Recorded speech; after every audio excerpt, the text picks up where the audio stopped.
Hey everyone, I'm Steve Milloy at publishjunkScience.com. You can get me on X at Junk Science. Look, we all appreciate Elon Musk for buying Twitter and saving free speech, but no one is perfect.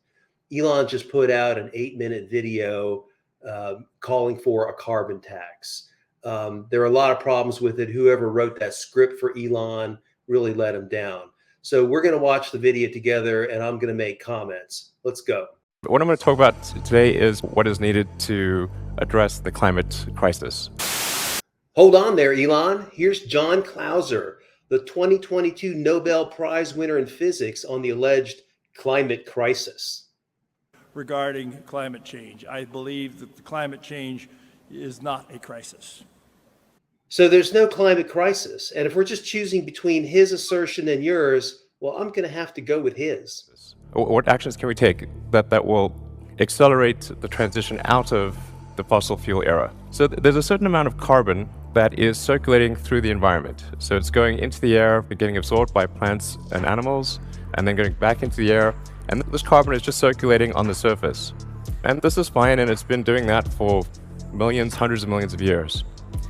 The thing that's changed is that we've added something to the mix. So this is what I would call the turd in the punch bowl.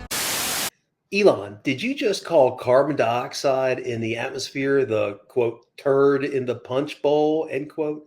Elon, CO2 is essential for life on Earth. More carbon dioxide actually means more plant and animal life on Earth. Punch bowl.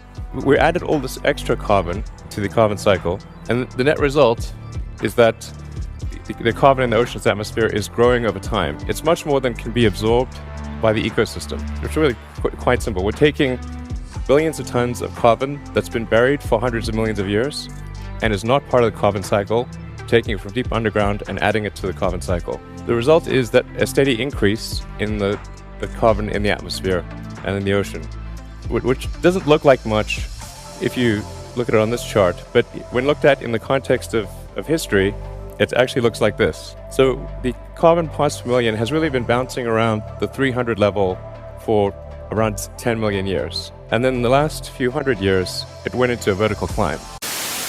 So Elon, what is that bizarre moving line on the graph? It's not labeled and doesn't seem to have any meaning at all. This is the essence of the problem. This is very unusual and a very extreme threat, as you can see from this rate of growth. Then this is accompanied by a temperature increase, as one would expect.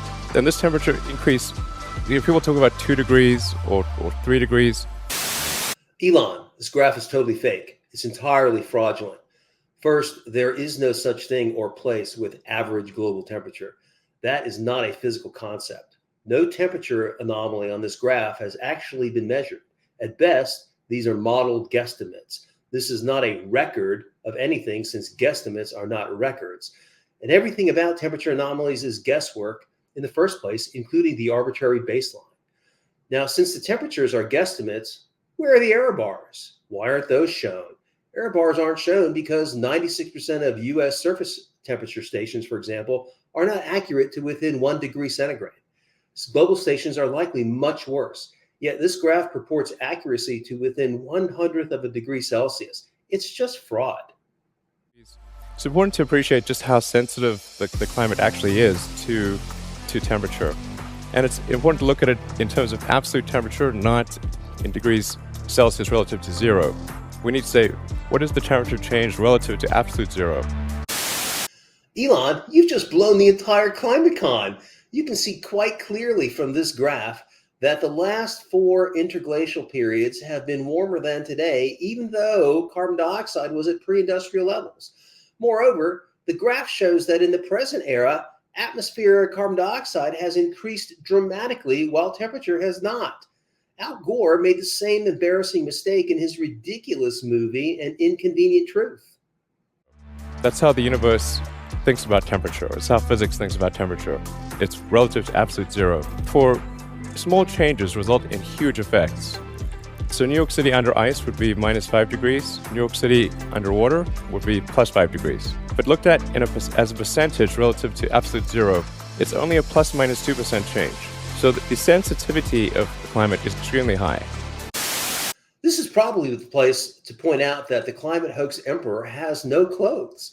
There is not a shred of scientific evidence that man-made emissions of carbon dioxide have caused any change in temperature at any time, anywhere on Earth. To claim otherwise is just making stuff up. We've amplified this sensitivity by building our cities right on the coastline. And most people live very close to the ocean. There are some countries, of course, that are very low-lying and would be completely underwater in a climate crisis. Elon, sea level rise has been constant since the mid-19th century. It may be relatively greater in some coastal areas due to natural subsidence, groundwater withdrawal, and land use, but no part of sea level rise has anything to do with emissions. A recent study reported that whatever ice loss Greenland has experienced over the past 40 years has not affected sea level at all. We have even just recently learned about how the government uses satellites to lie about sea level rise. We've essentially designed civilization to be super sensitive. The important thing to appreciate is that we are going to exit the fossil fuels era. So it is inevitable that we will exit the fossil fuels era because at a certain point we will simply run out of carbon to mine and burn. So we will run out of carbon to mine and burn? Elon, did you miss the failure of the peak oil hypothesis and scare? We have plenty of coal, oil, and gas to burn, really an unlimited amount for the foreseeable future. So the question is really, when do we exit the era, not if? The goal is to exit the era as quickly as possible. That means we need to move from the old goal, with the pre-industrial goal, which was to move from chopping down forests and killing lots of whales. The old goal was to move from chopping wood and killing whales. Elon, have you missed all the dead whales washing up on the East Coast beaches since the Biden administration permitted offshore wind? Green groups have gone from save the whales to kill the whales. Killing whales to fossil fuels, which actually, in that context, was a good thing. But the new goal is to move to a sustainable energy future. And we want to use things like hydro, solar, wind, geothermal.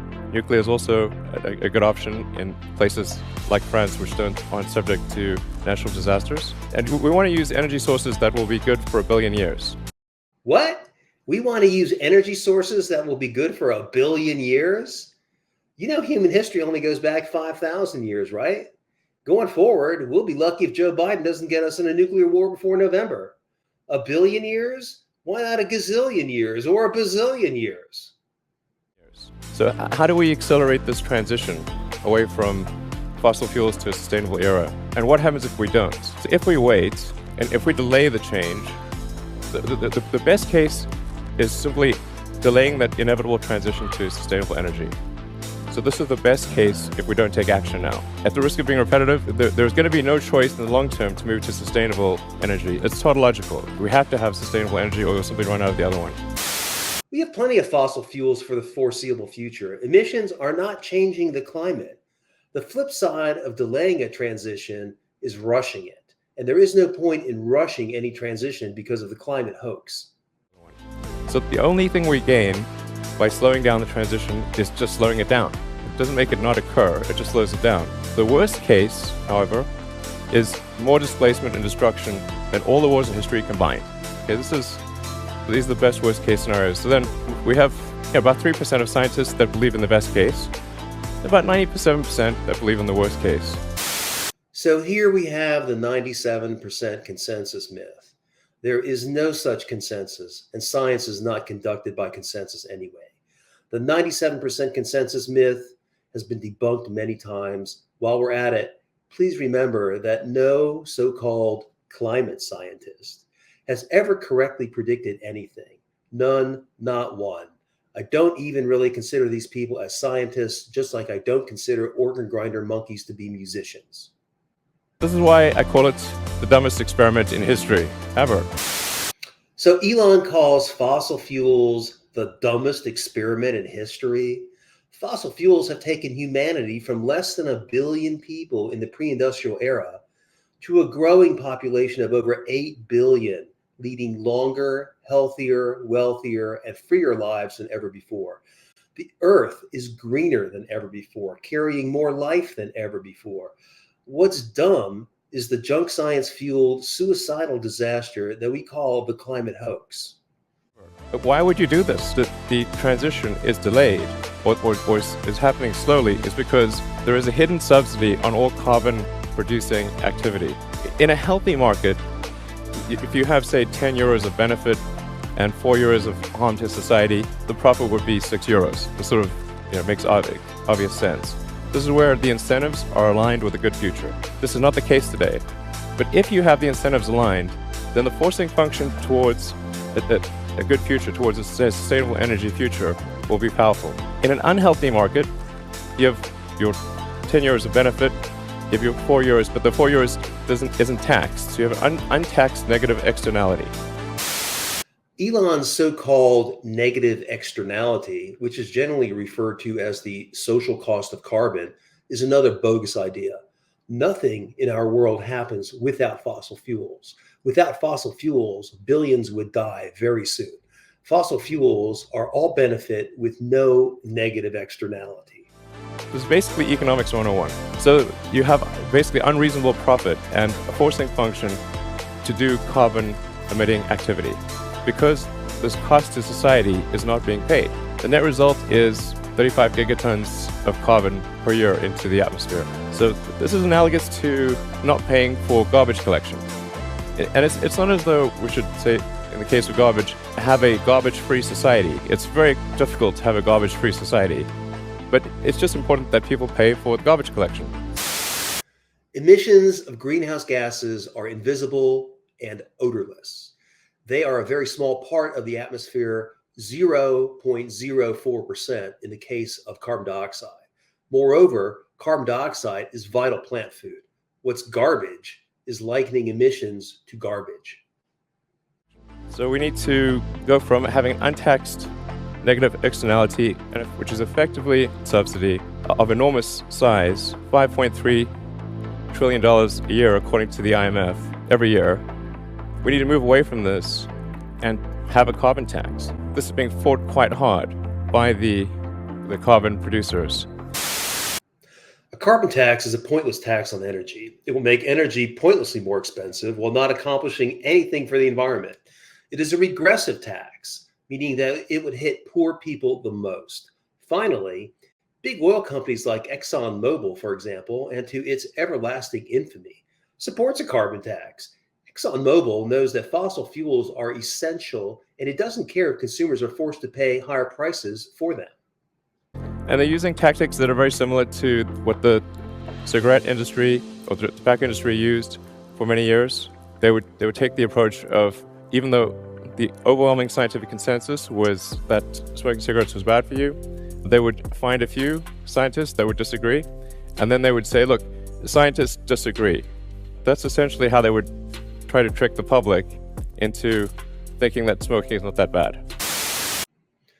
The tobacco industry analogy is just straight up mindless BS demonization.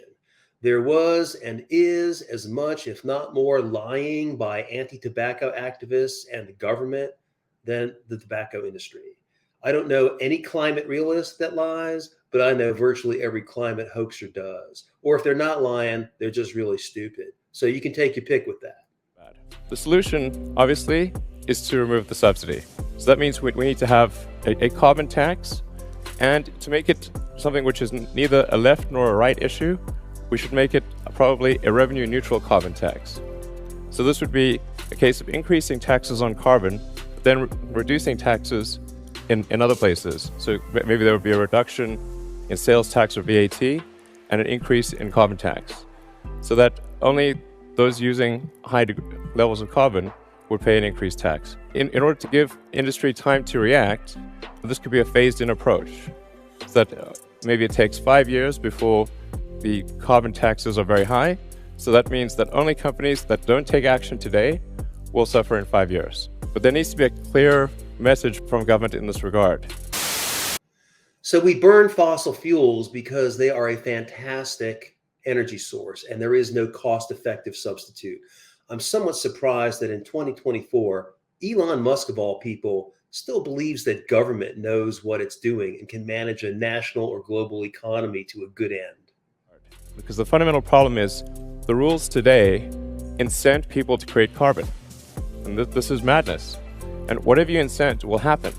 That's why we're seeing very little effect thus far. And depending on what action we take, will drive the carbon number to either extreme or moderate levels. I think it's pretty much a given that the 2-degree C increase will occur. The question is whether it's going to be much more than that, not if there will be a 2-degree increase. So if Elon Musk had read the ClimateGate emails, he would know that the 2°C temperature target was, quote, plucked out of thin air, end quote, and is in no way scientific or meaningful. Our guesstimates of average global temperature are entirely bogus and without meaning.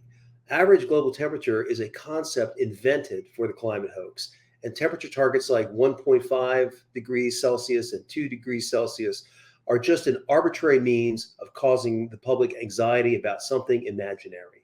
So then the question is, so what can you do? I would say whenever you have the opportunity, talk to the politicians, ask them to enact a carbon tax. We have to fix the unpriced externality. I would talk to your friends about it and fight the propaganda from the carbon industry. So that's the basic message I have. So Elon, if you want to debate me about any of this, bring it. I was the first one to ask Al Gore to debate when he was doing his slideshow with An Inconvenient Truth in 2006. He couldn't run away fast enough. Of course, you're much smarter than Al Gore. You're much braver. So let's do it. Let's get Joe Rogan to moderate, or Tucker Carlson. It would be great spectacle, a great discussion. Let's do it.